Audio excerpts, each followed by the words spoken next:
Torres. Mas passo à leitura do relatório. Ponto 1. Da representação.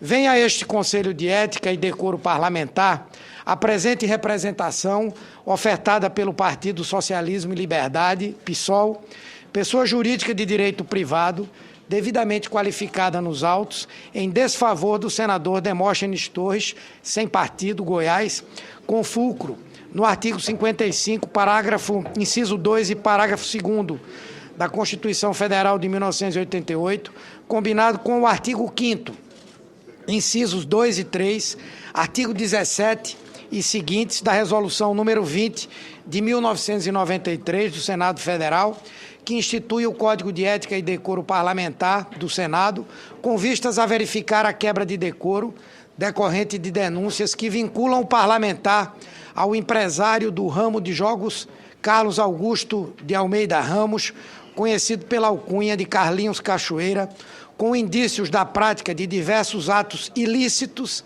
narrados na peça inicial, que sujeitam o representado à perda de seu mandato.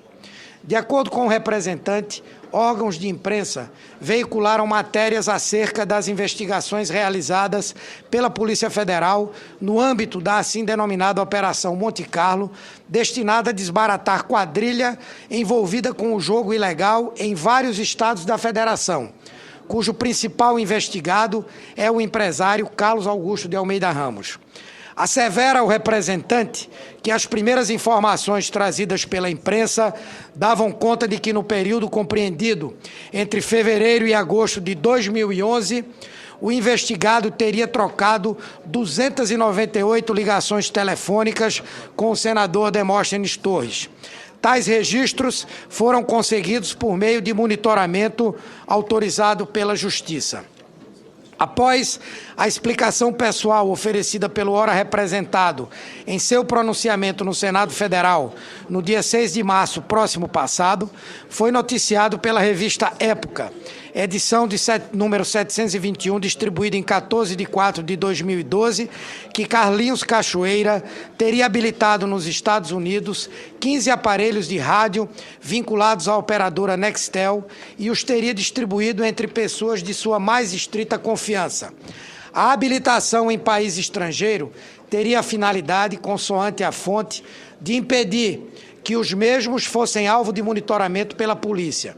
Entre aqueles que teriam recebido tais equipamentos, encontrar-se-iam alguns foragidos e também pessoas que foram presas durante a Operação Monte Carlo, além, segundo aquele noticioso, do senador Demóstenes Torres. Complementa a representação que, com o decorrer do tempo, foram aparecendo mais denúncias que mostrariam o envolvimento do senador Demóstenes Torres com Carlinhos Cachoeira, tais como a existência de relatórios assinados pelo delegado da Polícia Federal, Deuselino Valadares dos Santos, datados do ano de 2006, que apontam o representado como receptor de 30% de todo o valor legal, todo o valor recebido por Carlinhos Cachoeira na exploração do jogo ilegal. O dinheiro, avaliado no montante de 50 milhões de reais, seria utilizado na campanha de Demóstenes ao governo do estado de Goiás via Caixa 2.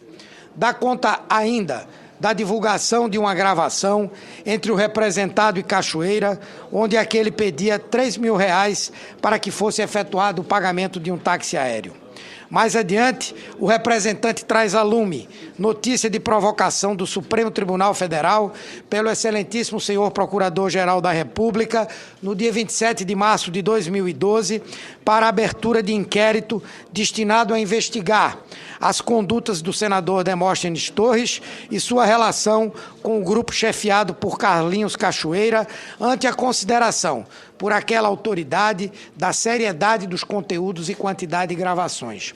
Conclui, por fim, o representante que a gravidade dos fatos que ligam o senador Demóstenes Torres a Carlos Augusto de Almeida Ramos caracterizariam procedimento incompatível com o decoro parlamentar por abuso de prerrogativas asseguradas a membro do Congresso Nacional e por percepção de vantagens indevidas com prejuízo para a imagem do Senado Federal.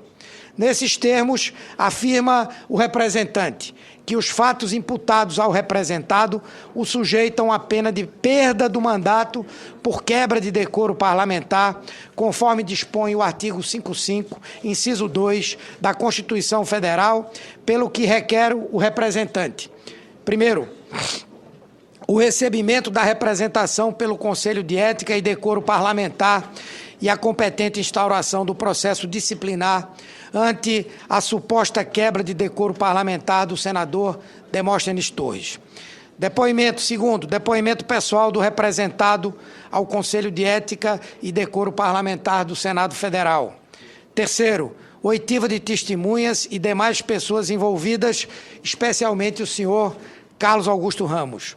Quarto, solicitação ao Ministério Público Federal, nos termos do artigo 19 da Resolução número 20 de 1993, das provas que envolvam o representado, enviadas ao Supremo Tribunal Federal no pedido de abertura de inquérito para a investigação dos fatos aqui descritos. Quinto, ao final, a procedência da referente representação com a recomendação ao plenário do Senado das sanções cabíveis. A representação foi recebida e autuada no dia 28 de março de 2012. Admitida a representação pelo presidente deste Conselho de Ética, nos termos dos artigos 14, parágrafo 1º e 15 da Resolução número 20 de 1993, procedeu-se à notificação do representado no dia 11 de abril de 2012. Em reunião realizada no dia 12 de abril de 2012, fui designado relator por sorteio, tudo nos termos de que dispõe o artigo 15, incisos 1, 2 e 3 da Resolução número 20 de 1993, com a resolução dada pela Resolução número 25 de 2008. 1.2. Da defesa